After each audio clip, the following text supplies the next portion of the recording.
김대건 신부의 일대기를 다룬 영화 탄생 개봉이 닷새 앞으로 다가왔습니다. 추기경과 주교들이 함께한 시사회 현장을 취재했습니다. CPBC가 오는 주일부터 사제와 수사들의 풋살 경기를 담은 공사다몽 프로그램을 방송합니다. 교구와 수도회를 망라해 그라운드를 누비는 12팀의 이야기를 전해드립니다. 중동에서 처음으로 열린 카타르 월드컵, 각종 인권 문제가 논란이 되면서 후원사들도 곤혹을 치르고 있습니다.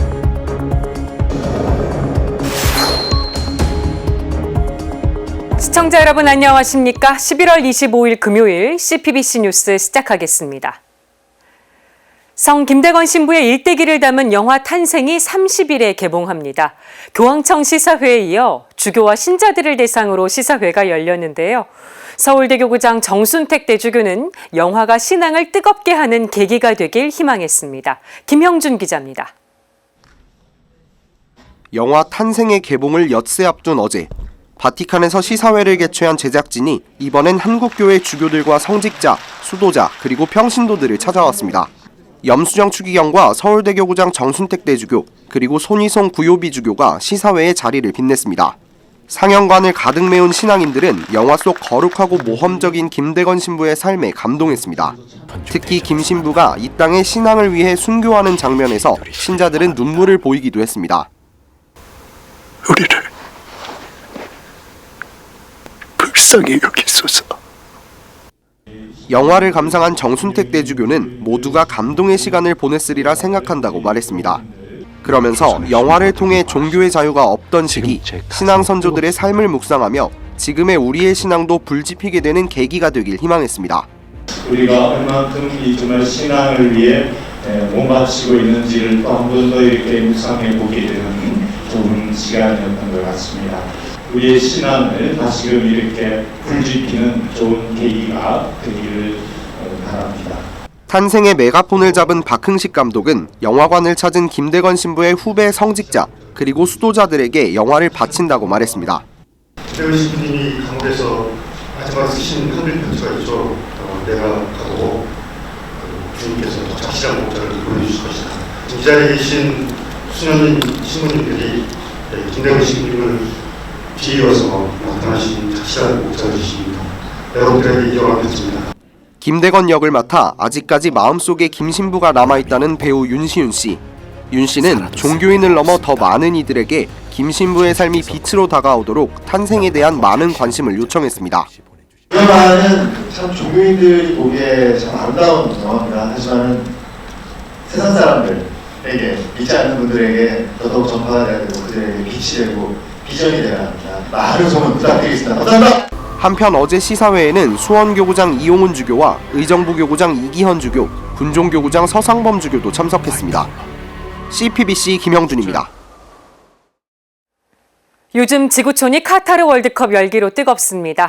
그런데 사제들의 풋살 대회 열기도 월드컵 못지않게 뜨겁습니다. CPBC가 오는 주일부터 사제 풋살 대회 공사다몽 프로그램을 방송합니다. 남창호 기자가 보도합니다. 가볍게 스트레칭으로 긴장을 풀고 달리기도 연습하는 선수들. 공의 움직임에 집중하고 몸을 던지기도 합니다. 이들은 사제 풋살대에 참가한 사제와 수도자들입니다. 가톨릭 평화방송은 공을 차는 사제와 수사가 함께 모여 꿈을 이야기한다는 슬로건으로 TV 프로그램 공사다몽을 제작했습니다. 그거를 통해서 사제들이 이야기를 끌어내고 싶었어요. 다양한 꿈, 처음에 사제가 됐을 때 어떤 생각과 지금의 나의 모습과 또 앞으로 어떤 희망과 어떤 그런 거를 갖고 있는지, 계획을 갖고 있는지를. 공사다몽 참가팀은 총 12개 팀입니다. 서울대교구를 비롯해 수원, 인천, 춘천, 원주교구 사제와 수도자 120여 명이 참가해 감동과 웃음을 선보입니다. 바오로 사도의 포지션은 어디입니까? 라는 뜻의 꺼바오로, 맨발 갈멜 수도에서 따온 FC 맨발, 미사하는 남자들이라는 의미의 FC 미남, 그리고 강원도 특산물인 감자에서 따온 춘천교구 FC 포테이토 등 독특한 팀명도 눈길을 끕니다. 선수 중에는 원주교구장 조규만 주교와 춘천교구장 김주영 주교, 70대 원로 신현경 수사도 참가해 그라운드를 누볐습니다. 특히 서울대교구 주교자 명동문당 모자 리백진 파비아노 신부는 로마 세미 프로리그 선수 출신입니다. 사제들은 축구 경기에서나 볼 수 있는 현란한 드리블과 빠르고 정확한 패스, 강력한 슈팅을 선보여 축구 선수라고 해도 손색이 없을 정도의 실력을 갖췄습니다. 응원단은 아슬아슬한 장면과 골이 터지는 순간에는 함성과 박수로 호응하며 선수들과 하나가 되었습니다. 춘천교구장 김주영 주교의 전술적인 주문에 간절함이 통하는 골 장면도 나왔습니다. 경기 중에 실수하면 미안하다고, 또 좋은 패스가 나오면 서로에게 박수와 함께 엄지를 치켜 세우는 선수들. 선수들에게 골과 승패는 그렇게 중요하지 않았습니다. 색깔이 다른 유니폼을 입고 있지만 사제로서, 수도자로서 경기에 참가한 목표는 모두 같기 때문입니다. 코로나 시기로 신자들뿐만 아니라 신부님들도 약간 열정들이 좀 줄어든 것 같은데, 이번 기회를 통해 한 번 더 무언가를 할 수 있는 그런 시간이었고, 또 열정이 또 한 번 타오르는 시간이어서 사제와 수다들은 땀 흘리며 공을 차는 순간을 기억하며 살아가다가 태클에 걸려 넘어지는 때가 오더라도 다시금 일어설 것을 다짐했습니다. 축구를 통해서 조금 우리의 믿음을 전달하는 것은 다양한 일이라고 생각합니다. 그래서 그리고 젊은 사람들이 그리스도교로 이끌어 줄 수 있는 일이라서 아주 좋았습니다. 다양한 연령층의 또 다양한 그 성향의 신부님들이 모여서 같이 훈련하고 또 같이 운동하고 땀 흘리고 사제들의 친교를 다지는 데는 아주 그 무엇보다도 좋은 프로그램이었다고 생각을 합니다. 코로나 팬데믹의 답답한 현실에 벗어나 열정 어린 사목을 다짐하는 사제와 수도자들의 풋살대회 공사다몽. 공사다몽 첫 방송은 대림 일주일인 오는 27일 오전 10시 CPBC TV에서 시청할 수 있습니다. CPBC 남창호입니다. 카타르 월드컵은 중동에서 처음 열리는 월드컵으로 주목을 받고 있죠. 그런데 각종 인권 문제가 논란이 되고 있습니다. 김현정 기자의 보도입니다. 2022년 월드컵 B조 첫 경기인 잉글랜드와 이란전. 경기 시작에 앞서 이란 선수들은 국가 재창대에 모두 침묵했습니다. 잉글랜드 선수들은 킥오프에 앞서 주장 해리케인 선수를 비롯해 모두가 그라운드 바닥에 한쪽 무릎을 꿇었습니다. 이란 선수들은 자국의 히잡 시위에 대한 정부의 인권 탄압에, 잉글랜드 선수들은 개최국 카타르의 이주 노동자와 성소수자 인권 탄압에 대한 항의를 표시했습니다. 카타르 월드컵 경기장이 인권투쟁 최전선이 되고 있습니다. 영국의 BBC는 개최국 카타르의 이주 노동자 인권 탄압에 항의하는 의미로 개막전 생중계를 보이콧했습니다.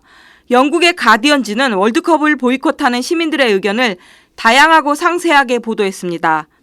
지난해 2월 영국 가디언지는 인도와 네팔, 파키스탄, 방글라데시, 스리랑카 출신의 이주 노동자 6,500여 명이 월드컵 관련 노동 현장에서 사망한 사실을 보도했습니다. 인권단체들은 카타르 정부의 외국인 노동자 처우에 대해 지속적으로 비판해왔습니다.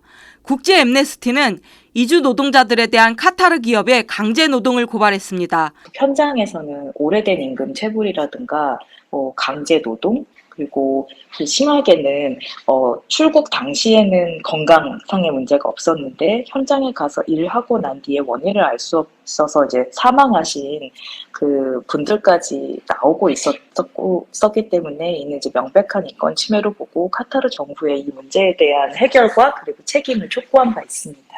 카타르 월드컵을 향한 비난이 고조되면서 후원사들도 곤혹을 치르고 있습니다. 국제 엠네스티는 월드컵 후원사에 인권 문제를 질의하는 메일을 보냈습니다. 이 중에는 현대 자동차도 포함됐습니다. 코카콜라와 버드와이저, 맥도날드는 피파 인권 전문가, 스폰서와 계속 협력하겠다고 답변했습니다. 현대차는 뒤늦은 답변을 통해 우리는 피파가 주최국들과 함께 인권을 전적으로 존중하고 이를 위한 노력을 지속적으로 모니터링할 것으로 기대한다고 밝혔습니다. 현대차의 이러한 답변에 대해 인권 문제 해결에 적극적인 의지가 보이지 않는다는 비판이 제기되기도 했습니다. 동시에 인권 문제 해결을 위해 동참해 줄 것을 강하게 요구받기도 했습니다. 기업의 그 비즈니스 과정 안에서 직접적으로 이걸 유린해서도 안 되겠지만 인권 침해와 연루되지도 말아야 되고 그 현대기아차가 갖고 있는 지금 자사의 높은 윤리 기준을 지금 피파의 이 공식 후원사로 선정된 만큼 이 피파에도 적용해서 카타르 노동자의 권리를 옹호하는 데도 목소리 내주시기를 기대하고 있습니다. 이에 대해 현대차 측에서는 카타르 월드컵 이주 노동자 인권 탄압 문제는 우선적으로 피파나 카타르 정부에 있다는 입장을 전했습니다. 답변 아예 안 한 기업이 10개 기업이고, 그리고 이거를 피파나 카타르 정부가 아니고 이 후원 기업에 초점을 맞추고 이렇게 이런 그 비판적인 논조로 이렇게 이야기를 하는 게 과연 맞는가요? 여러분, 근데 뭐 거기도 뭐 원론적인 답변 아닌가요? 그리스도인이라면 전 세계인을 위한 스포츠 축제가 가장 보편적 가치인 인권 문제를 이야기하고 있다는 사실을 잊지 말아야겠습니다. CPBC 김현정입니다. 어제부터 카페와 식당에서 일회용 컵과 빨대 사용이 전면 중단됐습니다. 하지만 정부가 계도 기간을 운영하기로 하면서 규제가 유명무실해졌다는 지적입니다. 장현민 기자입니다. 지난 1일 정부는 일회용품 사용 제한 정책을 본격적으로 시행하기에 앞서 1년 동안 계도 기간을 두겠다고 발표했습니다. 현장의 혼란을 줄이기 위해선 충분한 시간이 필요하다는 게 정부의 설명이었습니다. 계도 기간이 실질적으로 단순한 단속의 유예가 아니라 문화와 그다음에 관행을 바꾸어내는 캠페인을 병행하는 조치이기 때문에 충분한 시간을 확보하는 것이 필요하다고 생각합니다. 일회용품 사용 제한 정책에 따라 24일부터 카페와 식당에서 일회용 종이컵과 플라스틱 빨대를 사용하는 것이 전면 금지됐습니다. 편의점에선 비닐봉지 사용이 불가능해졌고 야구장 등에서 쓰던 일회용 응원용품도 사용할 수 없습니다. 비가 오는 날에 우산을 넣는 비닐을 제공하는 것도 규제 대상입니다. 만약 일회용품을 사용하다 적발되면 최대 300만 원의 과태료를 내야 됩니다. 하지만 정책 시행 직전 계도 기간을 운영하겠다는 발표가 나오면서 사용 제한 정책이 시작부터 힘이 받았다는 비판이 나옵니다. 특히 환경단체들은 계도 기간 운영은 사실상 일회용품 규제 정책 시행을 연기한 것이라고 반발하고 있습니다. 일회용컵 보증금제 축소에 이어 일회용품 규제까지 사실상 연기되면서 오히려 현장의 혼란이 가중되고 있다는 우려도 나옵니다. 더불어 정부가 계도 기한 시행을 발표하는 브리핑에서 부득이한 경우를 언급한 점도 논란거리입니다. 특정 상황엔 일회용품을 사용할 수 있다는 잘못된 신호를 줄 수 있기 때문입니다. 녹색연합 허승은 팀장은 부득이한 상황이라는 용어 자체가 불명확하다며 정부 스스로 빠져나갈 구멍을 만들어준 것이라고 지적했습니다. 정부의 정책이 국제적인 흐름을 반영하지 못하고 있다는 목소리도 나옵니다.